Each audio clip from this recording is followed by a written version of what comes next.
Hello and welcome to The Conscious Capitalists, hosted by two of the co-founders of the Conscious Capitalism movement and co-authors of the Conscious Capitalism Field Guide from Harvard Business Press, Raj Sisodia and Timothy Henry. Each week, this podcast covers current events and business news and Raj and Timothy's latest thinking on what it takes to build a conscious business. For more information and notes from the show, go to www.theconsciouscapitalists.com. And now, Raj and Timothy. Hello, everybody, and welcome to episode number 25 of The Conscious Capitalists with myself, Timothy Henry, and my partner in making the world a better place through business, Raj Sisodia. Hi, Raj. Hi, Timothy. So we've reached the quarter century mark. That's it's a milestone in cricket, right? We say 25 not out. My exposure to cricket has something to do with, what do you call it, a duck? You know, when you mess up. You get bowled out for zero. Exactly. That's me. But I'm a Canadian. What do I know about cricket? Well, today we have a special guest. We have Roger Martin. Now, interesting when you sort of think about business thinkers that we've got somebody who in 2017 was named the #1 business thinker by the esteemed Thinkers 50 list. Roger's had a really varied and interesting career. After getting his MBA, went off and spent a number of years in the consulting business, started the arm of Monitor in Canada, and then went from there to the Rotman Business School, where he was dean for a very significant period of time. And in the process has written a number of books, the most recent one being That More Is Not Better, and talking basically about how we can start to work to try to save, in a sense, democratic capitalism as it exists in the US. So with that, hello, Roger. Thank you for having me, Timothy and Raj. This is exciting for me. You guys do awesome work, so I'm happy to be on your podcast. Wow. Well, you know, we share this common base. We've been out for the last 12 years trying to propagate this idea called conscious capitalism.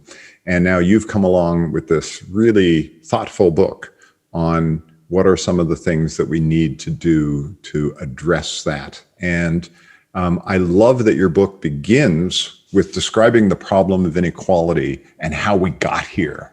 And maybe it'd just be good to summarize that and how you got to that position. Sure. So I started out the exploration, I guess, in the book by noting the stagnation of middle incomes in America. The book is focused first and foremost on America, although I think it applies more broadly. But in America, median income that used to go forward was stagnating, but upper incomes, not so much. In fact, upper incomes increasing to heights that had never been seen before, and not even close, and continuing beyond that, which is what has produced this inequality. And it's mainly, if you want to be technical about it, actually the poor haven't gotten poorer than the average person in America, but the rich have gotten dramatically richer. And the work I've done on that has led me to believe that phenomenon is part of a phenomenon of a system that we used to think produced, in some sense, a bell curve of outcomes, a normal distribution with a big bulge in the middle. That's the big middle class, smaller tail of less well-off people, smaller tail of richer people. It's turned into something that is referred to as a Pareto distribution, after Alfredo Pareto, the Italian sociologist economist, who noted that 20%, around the turn of the 20th century, 20% of Italian families own 80% of the land. So it's a kind of curve. It looks like a ski slope, right? where there's a long tail of exceedingly rich people, and kind of everybody else is left behind. And we've gotten that way by doing something to that sort of more normal distribution, which is apply ever more pressure to it in an environment where the connection between aspects of that distribution are getting cheaper, faster, quicker. And what that's done is taken that kind of distribution, and this is what scientists have figured out, is if you apply enough pressure to that kind of distribution, it'll turn into a Pareto distribution. So people complain and worry about inequality as if to sort of say, well, we can get that genie back in the bottle, can't we? Not unless we make some fairly significant changes, because that is a natural outcome of the way we've been managing the economy. And the cool tie-in with what you guys have so productively done is we've been unconscious of it. Nobody was attempting to do that. Yeah. We just were off chasing ever more efficiency, thinking, oh, that'll be good. That'll be good for everybody. Everybody will move up. And we have not been conscious of this particular impact that is one that I don't like. I think hardly anybody wants. I mean, maybe some percent of the 1% actually wants this world, but lots of them don't want this world either. So without planning, we have gotten to a place that nobody wants. And the tough news is that it's going to get more extreme, not less extreme, unless we make some changes. So it's sort of the law of unintended consequences here. We Large. fell asleep at the wheel and let the bus just sort of go wherever it went. And we found out that where it goes isn't necessarily where we really want it to be. Now, I think the other aspect that comes up is that there isn't a simple fix to this, in a sense, right? You talk a lot about this idea of complex adaptive systems. And at one level, that's about a whole different way of thinking of the problem versus what you've, I think, traditionally described as the economy is a machine. And you tweak it here, you tweak it there, and it suddenly keeps going. So maybe say a little bit more about what's at the core of that thinking. Yes. Well, if you do think about it, the way people treat the economy, policymakers, et cetera, economists, is as if it is a machine. In fact, I think it goes back to a great economist, a Russian economist at Harvard named Leontiev, who said you can break the economy into 500 pieces and then create input-output tables that say this sector impacts this sector in this way. So you got a machine. And so like most kind of machines, you can kind of figure out how to make it go faster. You press the gas pedal and the car goes faster. And so economists will say, well, if we stimulate the economy by $600 billion, the following will come out the other end. And I mean, I'm an economist, so I can go to slag economists, right? Economists are about as good at predicting the economy as a chimp throwing darts, right? In fact, I would take the chimp throwing darts over it because they are unbiased, and the economists have got some model that is spurring them. So if it's not a machine, what is it? I think it has more attributes of what we think of as a complex adaptive system, like a jungle, like the Amazon jungle. It's complex in that it is really hard to tell what impacts what exactly and how. It's a system. It all works together. If you start clear cutting a piece of it, it has consequences that you might not have anticipated. And maybe most importantly, it adapts all the time, right? So in the jungle, if a tall tree grows, the trees behind it are going to grow kind of in angles and sideways to get some of that sun that the large tree is blocking. That's our economy. It's too complex for us to make predictions, accurate predictions about. And as I describe in the book, the 50 blue chip forecasters of the US economy are considered the best economists at predicting the future. Still late into the fall of 2008, predicted that 2008 was going to be a year of modest economic growth. It ended up being a cataclysmically horrible year, one of the worst in the history of America. But the economists were all saying it's going to be great. Are they stupid? No, they're not. They're smart, but they are completely outgunned by the complexity of the economy. And it's adaptive. Every time we put in place some sort of kind of legislation, some sort of regulation, it gets adapted to. And so you get these unintended consequences of the things you do. So in a system like that, if you've got a complex adaptive system, striving for perfection, striving for the perfect answer, putting in things in place permanently is just a dumb idea. The only thing you can do is tweak it, right? Tweak it, watch what happens, tweak it some more, watch what happens. That's why grand gestures in public policy rarely work. It's more, you have to have a direction that you're setting, and then you tweak and learn, and kind of eventually you'll get to some place better. Yeah. Well, that's interesting, because I think the first thing you're suggesting is it's a mindset shift. We have to shift from economy as a machine, and we'll come back to this in a moment, because we often think about businesses as machines as well, Absolutely. to this idea that this is a complex adaptive system in a time when that kind of elitist language is dismissed by many of the policymakers as soon as you start using the language. What do you mean it's a complex adaptive system? Yes. Well, I mean, it's true. The elitist policy makers want it to be a machine, so that they can tell you, if we do this, this thing will happen. We know, right? Because we're so smart in our domain. So yes, there is kind of very little, I think, uptake in the policy world for all the stuff that, I mean, this is not new stuff. This is Santa Fe Institute, all of this complex adaptive system work, but the uptake has not been great, because it goes against the technocratic view of life, and the policymaking kind of elites in this country are by and large technocrats.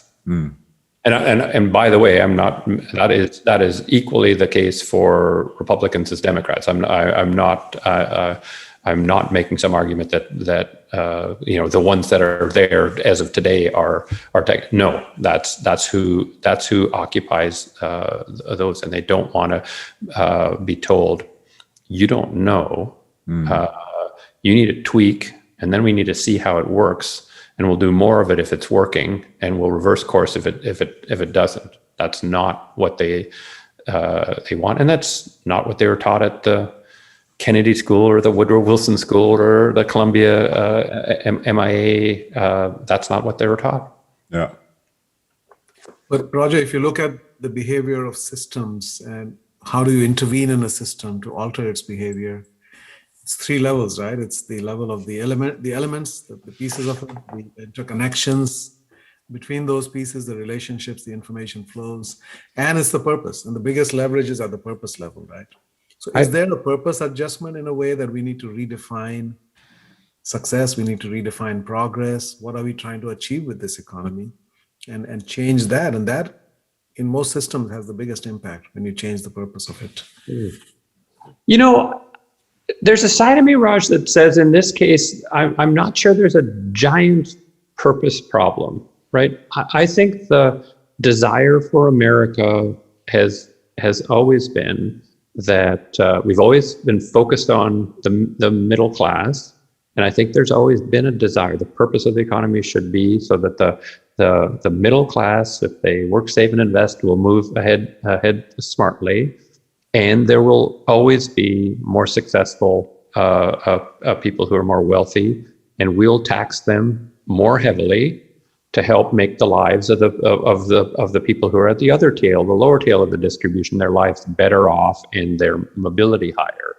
So I guess I don't question the things that I think most Americans still hold dear to their hearts. It's just the way we're going about it. It's been translated into these proxies for the purpose, and the proxy for the purpose, we're going to move forward if we just make this economy more efficient. And that it's it feels to me, Raj, as though it's more the mechanisms that we're attempting to use to get ahead. That having been said, I mean, I think on the whole sustainability front, I would love to see kind of a shift in purpose from, the purpose of making another buck is to buy more stuff, right? Which is sort of a kind of a little bit of an American thing. If I make another $1,000, I can buy a new X or a Y. I'd rather have us say, I can give that $1,000 to a charitable organization, or I'm not going to buy something new. I'm going to renovate, refit the thing that I own already. So in that sense, maybe a somewhat different purpose. Well, I wonder about that as you say it, because it's just interesting. This week I was watching a video on something called The Nordic Secret. I don't know if you've read, there's a book out by that name, and it talks about how the Nordic success in a social democratic society is not an accident. It goes back 100 years ago where they actually set up these mindfulness camps and they actually had people go to these summer camps that were about self-discovery and discovering purpose. And I bring that up just to challenge that, and build off of Raja's idea that have we lost our way about what a good society is, in the sense that, at a practical level, it's been focused on the middle class and raising their standard of living. Is there something else there that's, it is about national wellness. It's about, it is maybe about sustainability, but it's about wellness. Do we live in a good, healthy society? And is that maybe the purpose view that is missing here right now? Yeah. No, I think so. I actually spent a whole lot of time in Scandinavia, Denmark in particular, and they have something I think very valuable there, which is this view of how you should strive for happiness and contentment, and it isn't sort of strictly by being able to buy more stuff. And so I do think that kind of that is an American manifestation of economics and I would love to see that balanced, right, with a sense of well-being, and a sense of community, because I think there's a misconception that more money buys you happiness, and I think you guys would know the research well on that, which is there just isn't a correlation kind of at all. If anything, there's an inverse correlation after you get to it. Get to. Well, actually, that's an interesting segue into the conscious capitalism world, and I want to do that segue via your story in your book about Joe's Stone Crab Restaurant, which I think was just a fun story, and that's a conscious capitalist business. So maybe say a little bit about that. Sure. Well, I was attracted to Joe's Stone Crab in large part because so much of what Joe's does is inefficient, right? Looked at narrowly. So they overpay their providers, the purveyors of their stone crab, their core dish. They kind of overpay their staff, and always have. They've given them more benefits and more profit sharing than you sort of need to in the industry. They insist on having a $6.99 half fried chicken dinner on the menu, even though they kind of lose money technically on every meal of that sort that they sell. So it's just this whole orgy of inefficiency that has resulted in a restaurant that's been around for over 100 years and is the number one grossing restaurant in America. And so he said, well, how is that? How is that possible? And the answer is, if you look at it as a system, Steven Sowitz, the fourth generation owner of it, is taking this systemic view of his enterprise, and sure enough, it's kind of worked. So he said, it's not just the current stone crab fishermen that I'm worried about. I want to make sure that they're making the kind of life that is an attractive life, so that their sons and daughters go into the business. So, 50 years from now, we will have stone crabs, and I want to have employees that are around for the long haul, not 70% turnover, like as is the case in the restaurant business, because that's the way we're gonna have a great environment here for our guests. So he sort of just I think is sufficiently disrespectful of efficiency that he's willing to step back and say, no, what's effectiveness overall? Can I be grossly inefficient? No, but do I have to strive for the next increment of that and ignore the system dynamics impacts of it? And I think it's been generation after generation of no. And Joanne Bass, his mother, this third generation, was just hilarious. When I interviewed her, she just said, oh, well, the accountants always tell me I'm losing money, because she refuses. She did, like, they say, Joanne, we just have to raise the rate. It's been $6.99 for I don't know what, like 20 years or something. We have to raise it. And she says no. And they say, but we're losing money on every order. And she says, no, we're not. This would be a different place if the only thing you could buy on the menu were stone crabs. Those kids that come in, the 20-year-olds and the 25-year-olds, the young couples, they wouldn't be there. What do you think Joe's would be like if we only had rich people in the restaurant? And they're like, okay. But they'll bug her again the next year, and then she still has to say it. But she's very firm on it. During my lifetime, it will be $6.99. I love that, because it makes a number of lessons for the conscious capitalist world. First of all, this idea of stakeholders, that you're really looking to optimize for all of the stakeholders. And in the end, the shareholder actually benefits from that tremendously.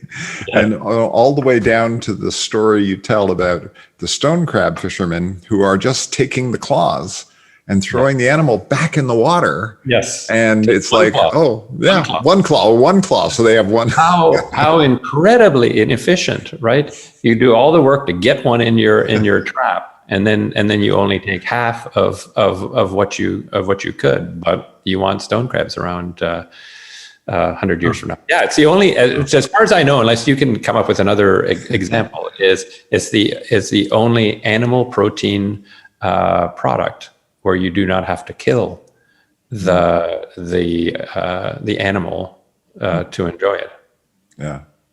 Of course, the claws grow back perfectly, and they can defend themselves with a single claw, while the other one is growing back. So it's kind of lovely. But this stakeholder thing, Timothy, I mean, it's so interesting. And I was telling Raj when we talked last that I'm writing an article on this, which is the clever sleight of hand that people use to take humanity out of a model to make it sound like a great model. If you didn't notice the sleight of hand that they took humanity out of it. So on the whole, the number one argument against stakeholder kind of capitalism is the inability to make rigorous decisions unless you have a single objective function. Yeah. Right. Yeah. So the argument, and my friend, I like him. He's a good man. But Michael Jensen kind of made this argument, made it in an article, and the metaphor used essentially is linear programming. So, as you may know, oil refineries would be run by a linear program. What you do is you take in a barrel of crude oil, you measure its characteristics, and then you run the linear program to optimize the single thing, which is the value of all the outputs gasoline, heating oil, jet fuel, whatever, that come out of that. And based on those prices, you optimize, and you can't make the refinery work well unless you have an objective function, which is the maximum dollars of value per of output from that barrel. Yeah. So he makes the argument that, so humans will, if you say, oh, you have to pay attention to this stakeholder and this stakeholder and this stakeholder, they will be incapable of making decisions. They will be paralyzed by that. So then you say, hold it. Let me think about this. As a human being, am I utterly paralyzed by saying, there's work life, there's home life, there's the short term, there's the long term, there's, no, in fact, that seems very much like a human condition, that you actually have to do that on a daily basis. And last time I checked, we're not all in lunatic asylums or whatever. We're actually functioning as human beings. So the sleight of hand was take humanity out of it, treat it like it's an oil refinery, and the argument makes perfect sense. But if you shove humanity back into the argument, it's like, what? That's a crazy argument. Humans do it all the time, and in fact, humans who can only focus on one thing, right, are actually considered pathological, right? They have a pathology. It may be OCD or hyperfocus, right? Those are the conditions associated with you only have one objective function, right? So there's this sort of sleight of hand that I'm arguing that we have to be careful of, that takes humanity out of systems. And then everything that you say about that system seems to make really good sense. But the warning is humanity in that system? So, Roger, what's your thought about the whole living wage conversation that's going on, right? It's not just raising the minimum wage, but companies like Unilever, who have been practicing that, but now also will require all of their suppliers, 60,000 of them over the next decade, to move to a living wage in 190 countries, as determined by meeting all your basic needs for a family, plus having some buffer left over. What do you think of that? Should that be an aspiration? Should that be a policy prescription? I mean, that's good. That's a good question. Exactly how to make it happen. One, it should be for sure an aspiration, and whoever first came up with the term, how you describe things has a real impact on whether they're adopted or not. That's why I like your conscious capitalism. That's a great term. Living wage is a great term as well, and I think that should be the goal. I always, my desire always is to see people deciding that the goal is a worthy goal and deciding themselves to pursue it. So I'd rather not have it have to come legislatively, though if it doesn't come fast enough, then I say that's the steel fist in the velvet glove, I guess. But I think it should be an aspiration. I applaud what Unilever is doing. As you know, I'm the chairman, and I helped set up the Good Jobs Institute with the wonderful Professor Zainab Tan. And what she would say, if she was being interviewed now, is you have to have two things. You can't just say have a living wage and operate the way you're currently operating, because that will end up losing of money for you, and then it won't be sustainable. The companies will say, you're forcing us out of business. You need to have them change things about the way they work so that workers are worth more than the living wage. And unfortunately, in the modern economy, right, many workers aren't worth the living wage. Why? It's not because of them. They're human beings who can absolutely be worth it, but they're asked to be robotic. And it turns out that people are crappy robots. Robots are better robots than people. People, if you strip the creativity out of their job, make them into robots, you can't actually afford to pay them much because they're not doing a good job.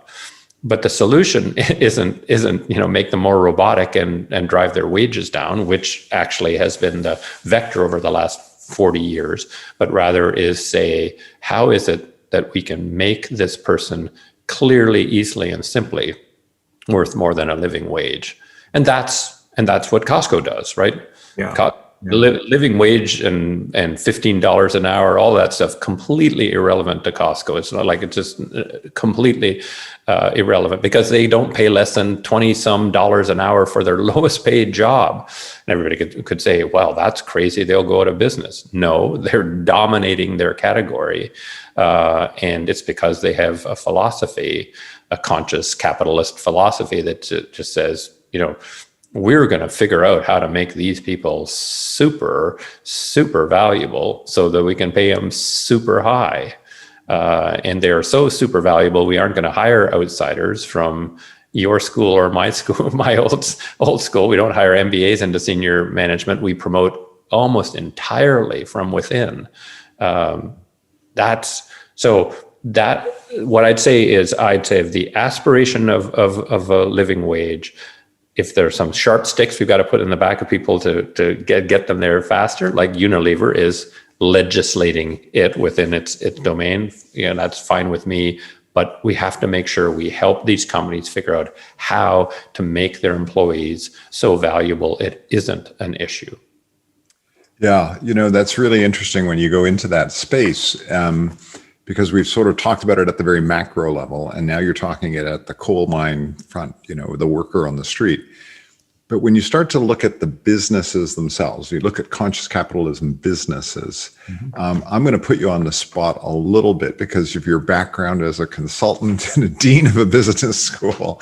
Yeah. And I'm going to do this by referencing an article that was in the Financial Times this week. It was a letter, actually, from a famous business management guru and ex-consultant, Tom Peters, who was the author back in the 80s of the first real big book on something that sort of related to the path that Raj and I have been on, called what was the name of the book again? In Search of Excellence. In Search of Excellence, yes. And he's writing about really what's happened with opiates and McKinsey. And he's coming back and sort of saying, how did we get to this place where this really great institute, McKinsey, could be in a place where it's actually recommending how to help get more people addicted to this product and doing it because that's efficient. And part of what he says is, we've got these MBAs, they come out, they're looking at a very linear, what's the linear algebra equation, so to speak, that I want to get in place here that's going to help us with this. And they're not thinking, as you would say, as they're not integrated thinkers, and they're certainly not looking at it as a complex adaptive system. And yet we have a whole industry of consulting firms that are out there today looking at efficiencies, or they may call it effectiveness, but it's the same idea that we can fix these parts of the business. What does that mean for the future of something like consulting and where that's going to go? Well, I hope it's a wake-up call. I think it was $600 million fine or something. Well, for a firm like McKinsey, that's going to hurt a lot. And so hopefully it's a wake-up call. But I think the wake-up call needs to be broader, right? Which is MBA education has done to too great an extent what I was talking about a few minutes ago, which is it allows humanity to slip out of equations, and it just has to be inserted back into it. There is actually no humanity in finance or accounting courses, for example. There just isn't. I mean, it's just absent. It's what's the Sharpe ratio, what's the capital asset pricing model, what's the cost of capital, what's the optimal capital structure. And, when they talk about, well, the optimal capital structure is influenced by the cost of bankruptcy, right? They talk about the cost of bankruptcy, not the human toll of bankruptcy, right? It's just the strict cost of bankruptcy. So I think over time, we've taken the humanity out of the training of MBAs, and that's at our peril. And it is like, again, people do not realize just how big business education is. In the United States, business education is it's between 1 in 5 and 1 in 4 people in a 4-year college or graduate school in the United States is in a business program. 500,000 a year. It is the biggest educational enterprise in higher education. It's as big as all the hard sciences and engineering combined. So we have, as a country, made a humongous ongoing investment in business education, and it is missing key pieces. Now, is it missing key pieces in everybody's courses? And no, there are good professors who are teaching things like conscious capitalism at Babson. Speaking of Raj, yeah. speaking of our friend here, so I don't want to tar everybody with the same brush, but writ large, we have settled on a set of models that they come out of in their heads, too many of which do not have humanity in them. And again, I'm not saying things about they have to have humanity in them in this wonderful, lofty way. It's that they're absent. Human beings are absent from the model, and that's going to get us in trouble. I think models that we use in business that don't have humanity in them kind of are doomed to failure. The assembly line didn't have humanity in it, right? Henry Ford, in fact, was quoted as saying it. It may be apocryphal. It's hard to find out for sure. I've been trying to find that out. How come when I hire a pair of hands, it comes with a brain attached, right? That is explicitly taking the humanity out of this thing called the assembly line. And then you wonder why, kind of workers become disenchanted and they hate their jobs and they stop thinking about quality and all of that kind of stuff. Well, it's because humans weren't designed to operate on an assembly line, as Charlie Chaplin would tell us. And so you're pointing your finger quite accurately at a big problem, and a bigger problem than most know. I do not think many people know that more than 1 in every 4 graduate degrees given out in America every year is a business degree. More than exactly 1 in 5 undergraduate degrees is a business degree. It's gigantic. And by the way, that does not include community colleges, because it just these figures are harder to get but so many more community college, junior college, 2-year college programs are business oriented as well. So if you actually added those in, it would be an even bigger number. And unless MBA programs take significant steps in the next decade, there are going to be people with pitchforks coming to them, and there are. This is one of my goals at the Rodman School, a dean for 15 years. I said, they're going to come with pitchforks eventually, and I want them to come last to the Rodman School, because they'll say, no, what they're doing all of these things that are good for the world. Yes, they may be a business school, but let's spare them. The best of a bad lot. But I was trying to influence and create models for other people, hopefully to adopt. But I was explicit about that. I said the business school business is cruising for bruising, and we're going to show how you don't have to. That you can't. I love that metaphor of bringing humanity back. It reminds me of Amazon's practice of having an empty chair in every meeting that represents the customer. So before the meeting ends, you better talk about what it means. And I think we need to broaden that to say all humans, what are the human consequences of this on whichever stakeholders we have. And I think the business school comment, I think, is very true. So we need to operate, our focus has been mostly at the company and CEO level, but I think we need to go back to the business school level and forward to the board of directors. That both of those are the opposite ends in a way, the entry level and sort of the ultimate culmination, that we need to have significant changes at both of those levels as well if we're going to get this whole movement going forward. But I also wanted to explore, Roger, before we end, about your background. You come from a very interesting community, the Mennonites. And I wondered if you would share a little bit about that upbringing and how it shaped you and how it may have informed the kind of work and the contributions that you have made.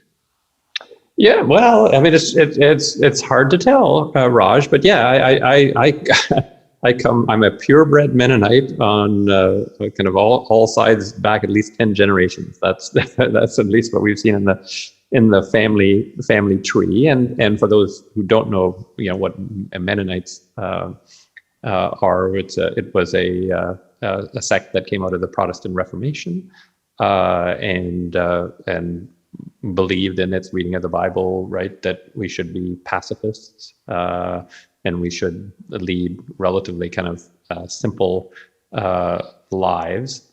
We also did a bad thing according to the church, and we baptized people when they were ready to do it consciously. So we had conscious baptism rather than baby baptism. But since the early Mennonites had already been baptized as a baby, they were considered re-baptizers, which made them targets of the church, and were hunted down, and there was an attempt to exterminate us. And so a bunch of Mennonites fled in the 1600s to Pennsylvania under William Penn, because the Quakers said, "Hey, if you don't bug anybody, we won't bug you." So we were forever grateful to that. And then a bunch of them ended up in the Ukraine, farming the Ukraine under Catherine the Great. And the only thing that Mennonites are notably really, really good at, and we are really good at, farming. And so people like us farming. But there was, I guess, what I think I got from that background is there's a real practicality. And so sort of Mennonites are sort of hands-on, practical, coming out of that farm community. So I think I have a practical bent to the stuff I do, and there is a real sense of community that's in it, partially because it was kind of rural and you had little communities. I grew up in a town of what was at the time 50 people. It's gigantic now. It's when I go back, I just think, wow, it's like 200 people now, probably. Maybe 250. They put in a subdivision with 3 houses on it. So that was unthinkable in 1956. So that sense of community, and so I think I've always been interested in how will this work for the community as a whole, rather than how will this work for a chunk of it. But I guess that would be what I could maybe reverse engineer. Yeah. That's true or not my imagination. Who knows? And you do come from a business family. Your father was a businessman. Yes, an entrepreneurial family. So Wallenstein is a town in the middle of farming country in south central Ontario. And when I was 2, so before I had any recognition of a dad as an entrepreneur, his father owned the general store in Wallenstein, and my dad bought an old rundown, no longer working feed mill down the road and became an animal feed manufacturer. And my older brother Rick has taken over the business from Dad and still operates it. And it was a tiny business at the time. It's now the largest feed manufacturing company in Ontario by a long shot. And Dad always taught me, as I talk about a little bit in the book, that this sort of idea that you have to think about the system and taking care of your customers. You're not there to, knock your competitors out of business. That's not the goal. The goal is to have a system where everybody can prosper. And Wallenstein Feed and Supply still has people, workers who come to work after high school as, say, 18 or 19-year-olds and retire there. That would be more usual than unusual. So literally 50 year employees, which is kind of lovely. This last inspire that for all. I say you can do it. I mean, you can do it. It's not a zero-sum game. It's a positive-sum game. You just have to have that as your aspiration. So as we think of businesses as complex adaptive systems, and you think of the kind of leaders that you need for those kind of businesses, and the kind, and again, I want to come back to this idea of consultants. They're bringing in consultants who are trying to pick problems apart at their minimalist level. And so tell me a little bit about what you think that means for a leader who's trying to lead a complex adaptive system that's thinking about stakeholders, that's thinking about the humanity in a business. How do they get their hands wrapped around taking that business further on this kind of journey? If you wanted to go on this kind of journey, if you wanted to go on a conscious capitalism journey, what would you start to say about how would you consult with the CEO of, here's what you need to be thinking about? Sure. Well, I mean, one, I would teach that CEO the tools and techniques of both integrative thinking and design, because they aren't taught. They're taught to break down problems into chunks and piece them out. I teach them a methodology for looking at the problems in their whole and not letting that overwhelm them. Then I teach them about kind of design to both encourage them to create the future, right? You don't just have to let it happen to it. You can create it, but how you do that is you try things, observe. You do, rapid prototyping, sequences of rapid prototyping to move you in better directions. And I try to discourage them from two things. One is taking huge leaps and assuming you're right. Every once in a while, if your platform is burning, you have to take a huge leap, but you should assume that you're probably significantly wrong, so that you're ready to take the next leap. And then I discourage them from ever using two words in a particular sequence, and the two words are prove and it. It is a very useful word. You can use it in lots of places, but just don't put it after prove. Because if you ask anybody, prove it, what that means is that they will need to use data from the past to generate that proof. And if you use data from the past, all it'll do is convince you that you should continue to doing what you're currently doing, and you will never invent the future. So rather than saying prove it, as a leader, you should be saying, interesting idea. How could we prototype that? Well, fascinating side story on that. Another article in one of the business journals this week asking, why did the three largest vaccine manufacturers in the world not come up with the vaccines that are being rolled out? So you have these three big companies that have been around forever dominating the vaccine market, and none of them has a viable vaccine candidate right now. And the thesis of the article is because they were so wedded to the way they did things, and these other competitors like AstraZeneca and Moderna, and they were all sort of willing to go a little bit and experiment on something that was a little bit experimental for them. And the result was that, the big three are left there like wringing their hands over the fact that this is probably the biggest opportunity in a lifetime. I know, absolutely, and I'm sure that they were saying, we need to have proof. And again, somebody could say, Roger, you're being very dangerous sounding. This is medicine. This is life and death. It is true, but the only way, and Aristotle pointed this out. So 2,400 years ago, Aristotle essentially created science. Right? That's why he's one of the most important thinkers in history. He created the rudiments of the scientific method. Analytica Posteriora, incredibly important work. It was formalized by Bacon, Newton, Descartes, Galileo 2,000 years later, but he laid it out. And what people have ignored is a warning that he gave, right?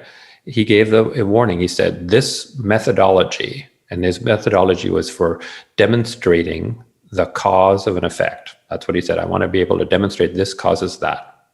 And he laid out the method, which is that you essentially analyze the data to be able to demonstrate that. And he said, by the way, this is for the part of the world where things cannot be other than they are. Okay, so that's this part of the world where if I let go of this, it drops.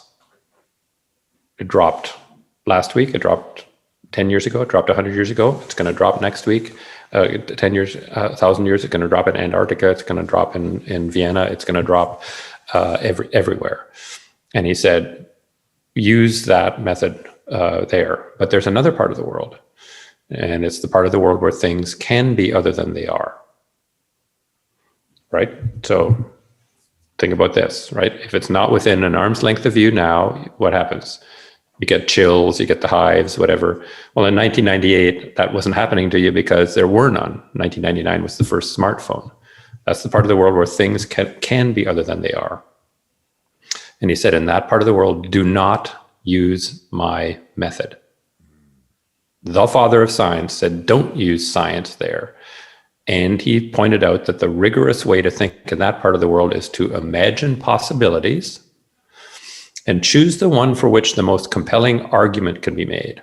And that is captured in his book called Rhetoric, which has now got this hollow, it's hollow argumentation. In his mind, it was, if the three of us were trying to invent the future of conscious capitalism, we would imagine different possibilities, and then we would make our arguments with one another. And at the end, the three of us would decide which is the most compelling argument, it's not which has been proven by the facts, because there is no proof about the future. All data in the world is from one era, right? The past, right? And so it's arguments that are going to win the day. And so I think that a whole bunch of companies got started by somebody making a compelling argument to themselves and maybe a few bankers to give them a little bit of money to get started. Then they got big, and then they got successful. Then they went public, and then they got a board of directors. And now they're saying, we ain't doing anything unless we have proof. Mm-hmm. Charles Sanders Peirce, a great American pragmatic philosopher, pointed out, no new idea in the history of the world has been proven in advance analytically. So what these executives do not realize is that when they asked somebody who's got a new idea to prove it, they are asking that person to do something that has never been done in human history. And then they wonder and complain about how little innovation they get in their company. And I bet the three vaccine companies were doing that. And the ones, Moderna was imagining a possibility and then working to make that possibility true. What Aristotle said, in this part of the world, the job of human beings, I love this, the job of human beings is to be the cause of an effect. Mm. Right? Mm. That's your job. That's your job in life, he said. In the other part of the world, your job is to understand the causes of the existing effects, essentially so that we can optimize to that.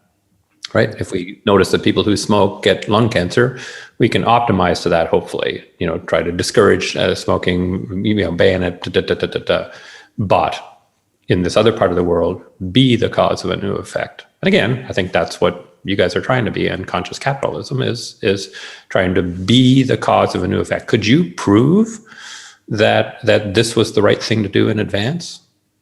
Hell no. But was there a cogent argument for why it might be a good idea? Yes. And so you set out on the back of a possibility you imagined and a cogent argument for it. That is how all new things happen in the world, and we are squelching that in today's big companies. That is brilliant, Roger. Thank you for that. I get that question a lot about conscious capitalism, where CEOs say, prove that this will be better, that we will make more money by doing this. And I say, we cannot prove it. All we can provide is some evidence of companies that seem to fit this pattern and how they've done in the past. And we can give a rational explanation and a story as to why it works the way it works. But if you're looking for proof, this is not physics. This is not chemistry.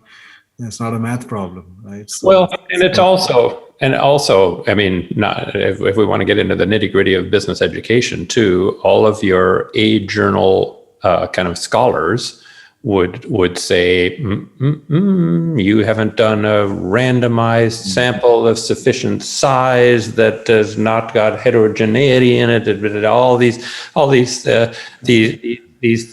things, right? And that is what I call the conventional social science research methodology. So business schools are owned by conventional social sciences research methodologies, so that if what you do does not fit in that, it is not considered legitimate.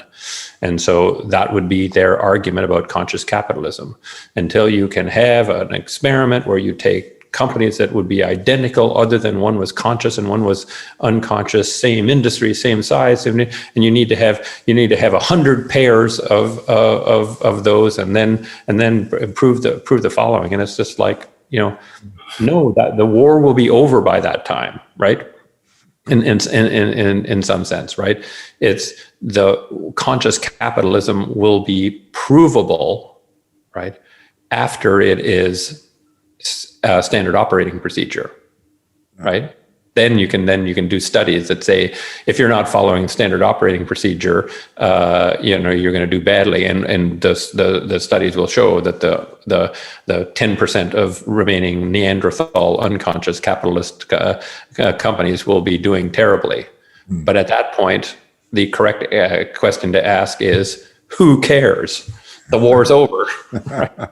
You come along and mop up after the war is over, and that's what conventional social sciences research methodologies unfortunately box us into, is mopping up after the war is over. It's a gigantic challenge to business education. Do we really want business education to be optimizing to the causes of the effects that we currently see? Roger, thank you so much for your time today. Really an enlightening conversation, and I think we've covered some really important topics. So thank you so much for your time. It's a pleasure. Thank you for being so thoughtful with your questioning. And for those of you that are subscribing on whatever channel you are, there is a little button somewhere that says subscribe, so feel free to hit that subscribe button. And if you have any comments or thoughts that you want to share with Raj or I, please go to theconsciouscapitalists.com, and there's a place there where you can give some feedback to us. And of course, if you want to know more about conscious capitalism, you can always read the book that Raj and I co-authored, The Conscious Capitalism Field Guide. And Raj, if they want to know more about conscious capitalism, where should they go? They can go to consciouscapitalism.org and learn about the movement, also the chapters. We have about 50 of them around the world, and join one, or perhaps potentially start one. And do share this podcast. If you're enjoying it, then do share it with others. Roger, once again, thank you so much. And Raj, always a pleasure to be with you. Thank you, and take care.